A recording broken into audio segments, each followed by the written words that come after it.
자, 여러분 안녕하세요. 백목사의 시사브리핑.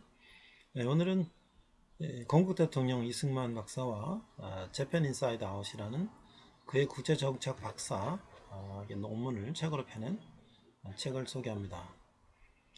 그는 청년 시절 공화제를 수립해야 된다고 하는 그는 반국가적인 활동이겠죠. 조선 말기에.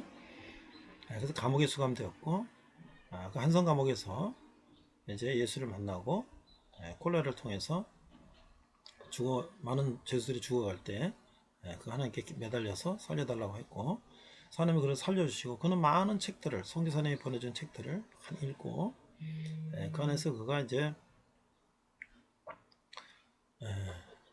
그의 이제 이론적 사상을, 정치적 이론적 사상을 집대성한 것이 독립정신이라고 했습니다. 자, 그는 이제 미국 대통령을 만나기 위한 특사로 성교사님을 통역하기 위해서 가서 그 뜻은 실패했어요. 그러나 뭐 일본의 방해를 했는데 국제정치학에서 우리나라 식민지의 나라의 이런 호소를 들어주기가 어렵겠죠. 그게 이제 가장 이 약소국가의 서름인 거예요. 아마 그때 이승만 대통령은 그런 생각을 했을 거예요. 야, 우리나라가 이렇게 힘이 약하고 인맥도 없고 아무것도 없으니까 이렇게 어렵구나. 그래서 내가 이 나라에서 공부하고 이 나라에서 입지를 다져서 뭔가 나를 위해서 해야 되겠다. 그런 생각을 했을 거예요. 그래서 선교사님들의 도움으로 그가 이제 미국 대학에 입학하게 되죠. 그래서 그는 배작당 다닐 때 배웠던 그 영어 실력으로 이제 조지 워싱턴 대학을 1년 만에 마치고, 또 하버드 대학을 2년에 마치고, 이제 프린스턴 대학교에서 국제정치학 박사학위를 받는 것이죠. 앞서 말씀드렸던 것처럼 그는 그 당시 1910년 우리나라 한일 합방되는 시점에서 동양인으로 최초로 프린스턴 대학에서 국제정치학 박사를 받은 사람이에요. 그만큼 대단한 거죠.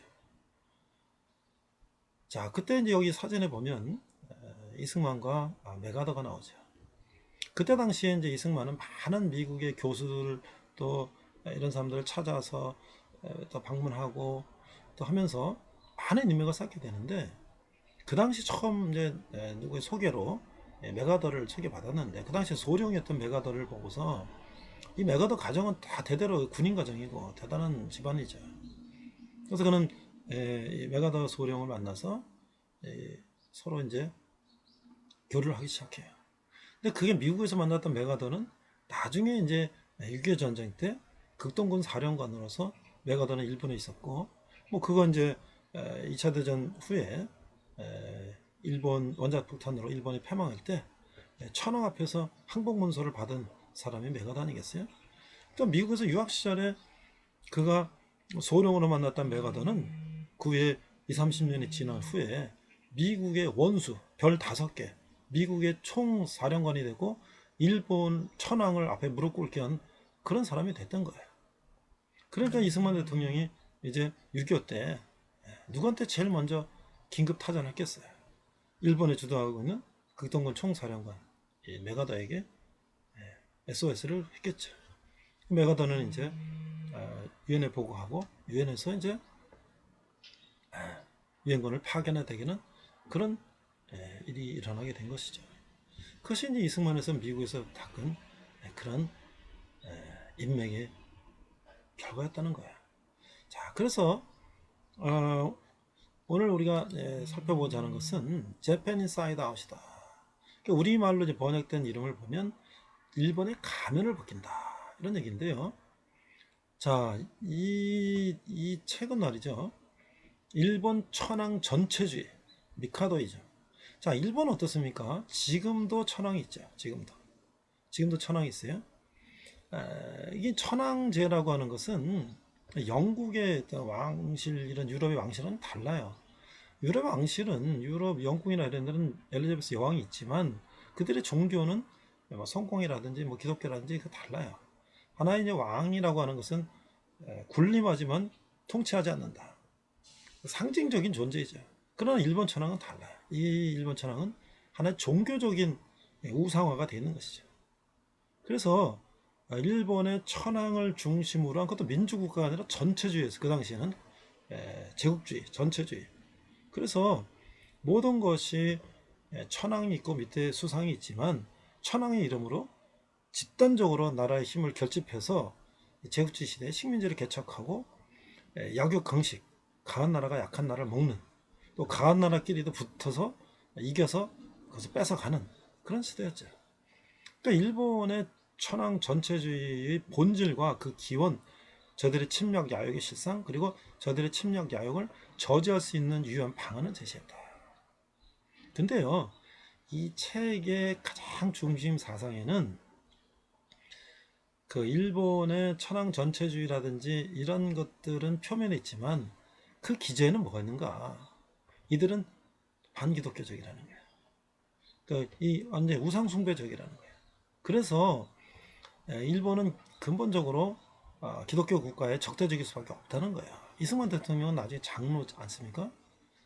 그는 사실 목사가 되기보다는 정치가 돼서 나라를 살리겠다는 그런 생각을 가지고 했지만 그 이면은 배제학당 졸업하고 한성 감옥에서 콜레라의 죽음 속에서 만난 예수님, 그 평생을 그 마음속에 하나님을 이제 섬기는 그런 마음 속에서 일본의 그 내면을 이제 기독교적으로 신앙적으로 분석을 한 것이죠. 그러면 그 당시에는 어땠습니까? 일본은 항상 외국과 친한 관계를 유지하죠. 그래서 그때는 일본과 미국이 굉장히 친한 상황이었어요. 심지어 스티븐슨이라는 사람이 우리나라 미국 사람이 한반도 지배를 뭐 이제 그걸 합리화하는 그런 연설하러 다니니까 우리나라 전명훈 여사가 그 암살하기도 하는 그 사건이 일어나지 않았습니까? 그런데 그러면서 그 사람들은 마음속에 일본 사람들 마음속에 항상 침략 야욕을 가지고 있었다. 그러니까 이게 2차 세계대전이 일어나기 벌써 그 전에 이런 책을 나왔으니까 사실 미국 조약에서는요, 미국 조야에서는 별로 이거 신경 안 써요. 왜 미국 관계 좋은데. 그런데 이게 바로 그 몇 년 후에 일본이 진주만을 자살 특공대, 가미가제 특공대로 진주만에 있는 미국 항공모함 불뚝으로 들어가서 폭파시키면서 전면전을 벌이니까 그때 미국이 승만리라는 닥터 승만리가 재팬 인사이드 아웃이라는 책을 발간했는데 미리 일본의 침략을 예견했다. 그래서 이 책이 폭발적으로 이제 미국 조야에 이제 소개되고 이제 판매되는 것이죠. 그래서 이 이승만 대통령은 나아가 자유민주에 대한 최대적은 바로 이런 천황 전체주의와 더불어 공산 전체주의다.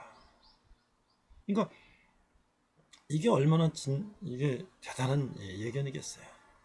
그는 한반도 출신의 이 식민지 출신의 젊은 이제는 이제 40대 50대로 넘어가는 중년이 되겠지만 그런 학자가 일본이라고 하는 국가의 그 대면을 낱낱이 밝히는 책을 폈다는 것은 미국은 이제 어디 일본하고 싸워야 되니까 일본의 전략을 알아야 될 거 아닙니까? 그런 자료를 다 찾겠죠. 그중에 가장 핵심적인 내용을 밝힌 이승만의 재팬 인사이드 아웃은 뭐 미국에서 당연히 전 미국 사람들이 이걸 보고 분석을 해야 되겠죠. 그래서 천황 전체주의와 더불어 공산 전체주의를 세계 최초로 밝힌 의림적 최초의 진정한 진보주의 정책이다. 지금 좌파 우파가 진보와 보수를 얘기하는데 진보란 그런 게 아니죠. 진보라는 것은 프로그레스, 앞서가는 거예요. 그래서 앞서서 내다보는 거예요. 이제 우리 뭐 좌파 이제 그런 공산주의 사회주의가 진보고 뭐 우파 뭐 이런 게 뭐 보수다 그러는데 그거는 말의 장난이고요. 진정한 진보라는 것은 좌나 우나 미래를 예측하고 혁신적으로 미래를 앞장서서 선도해 나가는 게 그게 바로 진보죠.